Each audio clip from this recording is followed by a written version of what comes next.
So I was going to do this a different way. I was actually going to video of the TV of the clip, but then I thought, copyright would come in and take it down, and not a lot of yous would end up seeing it, because a couple of the ones I've done in the past, it's only allowed in certain countries, but at least those certain countries get the full whack of what I was trying to say.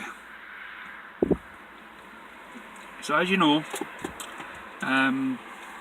Zack Snyder had posted some pictures, and in those pictures there were claims to be some sort of hints of what was happening with him, at the moment, and but he couldn't come out and say. So there was a lot of speculation. Was he just teasing us? Did Warner Brothers somehow put a gag to what he could say? And there seems to be a certain amount of gagging going on when it comes to actors and people that have somehow seen this Snyder cut and can't really delve into too deeply, or because we have halfway down the middle we have people saying it does exist and people saying it doesn't, and people close to him all saying different things. Okay, and it all goes back to BVS, when even you had the mayor of whatever defending the film and stuff. So we're all divided. And we can't seem to bring this fan base together. And so anyway, so Zack Snyder has been posting these pictures, and in some pictures, one picture in particular, if I remember, he photographed his desk or a pile of books that he was working on, or scripts or whatever, and one bit of it said Justice League. Then underneath it said Fountainhead, and I think there was a couple of images that highlighted Fountainhead, and it wasn't. Now, what we believe is he's doing this remake of this Gary Cooper movie called Fountainhead, and it begs the question, why do this black and white film remake?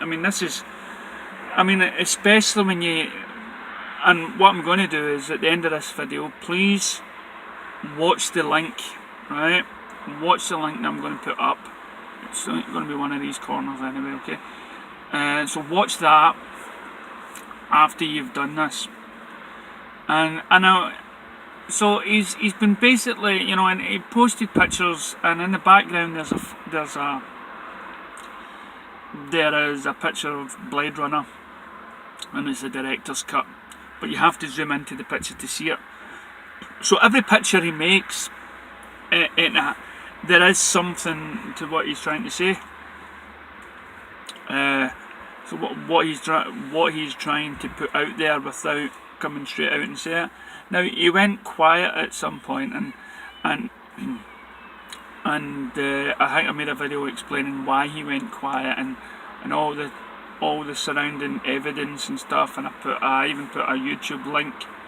I don't know where it is now. I've totally lost the place, but it's out there. But this guy, Lantern 2014 or something, he was talking about it, and he gathered all this evidence and stated why Zack Snyder was posting these pictures, then went quiet, and then started up again and stuff like that. And we always wondered, well, did he get into trouble for hinting of his own cut? Did he do it? No, of course not. He couldn't get into trouble with hinting, because it's his own movie, and he's not exactly coming out and saying it's there.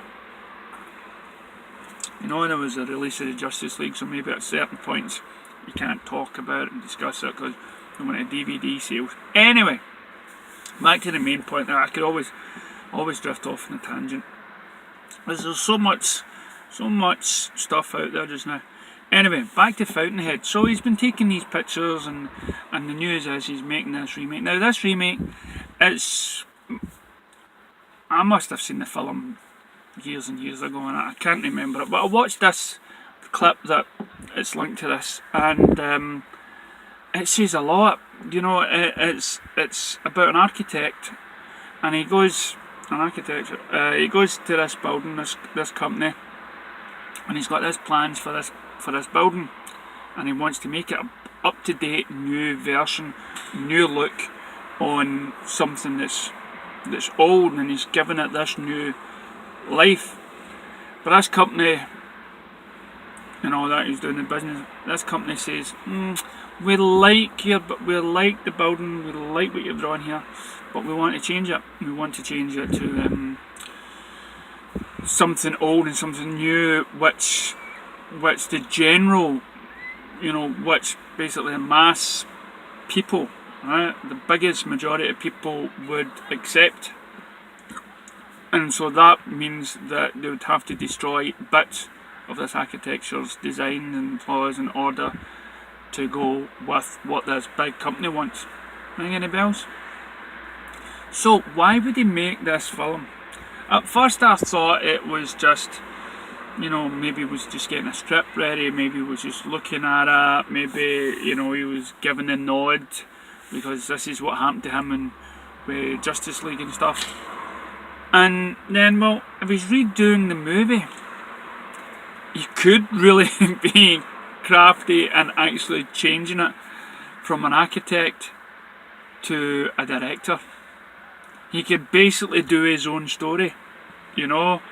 He could make a film where there's a director that has been put under pressure into changing his movie. I mean, there's that TV series in that movie, Shorty, Get Shorty, you know, and that sort of gives you an insight of what it's like to somehow make a movie and all the wheeling and dealing that goes on. So to make a movie, I mean, you think of the history that Zack Snyder's made. He's not exactly made many movies that deal with, you know, just talking and sort of, I hate to say not intellectual, but, you know, it's just deep thriller. You know, he's known for his Walking Dead, Legend of the Ghoul, and, you know, the Evil movie, Sucker Punch and stuff like that. So he's not known for this satire, this sort of story about one man struggling to get his design out there in the world and for people to appreciate his artwork. But then again, if he's had a bad time of it since Man of Steel, then wouldn't you feel the need to make a movie that is basically saying to your bosses, wouldn't you? It's a gentle hint that, you know, it's like doing a life story, but at the same time, this is what you've done to me. You know, now look at your movie that underperformed, that had my name attached to it. Look what you guys have done to me. That would be a great, you know, sort of twist in the tail for him to do it that way. Because if you think about it, he's posting all these pictures, right, with Fountainhead mentioned in it. He's not exactly advertising his movie, really. He's just saying, watch this movie, watch Justice League, that's what happened to me, right? That's what happened to me. And then he's coming out and he says, and see, to put a wee cherry on the top, what I'm going to do is I'm going to come out of my comfort zone and I'm going to make this movie with a little wee bit of tweaking here, change the guy's job in it and make him a film director. That is really, you know, that's clever. That is a good move, to make a movie that says "screw you" to the studio, and then meanwhile highlighting it and using that film as a subject to, as an example of what happened to him before the film. I'm confusing myself really, but that is a good plan. Right, so let's get this. So he's taking pictures. Right, he's not just highlighting the movie that he's making, but he's using his own movie to show the world what's been happening to him. Right? He's even just using the title of the film and asking you to check it out, the original one. And then when he makes the movie, that is a big screw you. So, Zack, we all got the message loud and clear, and we're proud of you. Here's to you, pal.